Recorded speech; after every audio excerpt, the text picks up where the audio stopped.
மலை மேலே ஏறினதும் இவர் வந்து ரொம்ப வேகமாக தான் கிளம்ப போறார் அப்படின்னு தான் எல்லாரும் நினைச்சிட்டு இருக்கா. ஆனா அந்த வேகத்தை பூரா சமணம் பண்றான் மேலே ஏறினதும். ஏன்னா எனர்ஜி பூரா இங்கேயே வேஸ்ட் ஆயிடுதுன்னா போற வழியில எனர்ஜி இல்லாமல் போயிடும். அதனால அந்த எனர்ஜியை பூரா இப்போ திரட்டுறது, ஒன்று திரட்டுறது.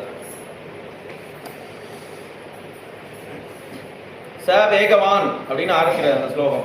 ச வேகவான் வேக சமாஹிதாத்மா ஹரிப்ரவீரஹா பரவீரஹந்தா மனஸ் சமாதாய மகானுபாவோ ஜகாமலங்காம் மனசா மனஸ்வி.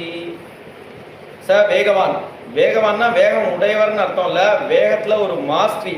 அதை வந்து குறைக்கணும்னா குறைக்கவும் முடியும், கூட்டம்னா கூட்டவும் முடியும். அந்த மாஸ்டரி உடையவர் ச வேகவான். மேலே ஏறினதுமே அதை வந்து சமணம் பண்றான், இந்த வேகத்தை பூரா குறைச்சு சமாதி நிலைக்கு போறார். மனசால ஒரு பாவத்தை கொண்டு வர்றார், மனசுல அந்த பாவத்தை அனுபவிக்கிறார். நாம இப்ப போய் சீதையில லங்கையில போய் சீதையை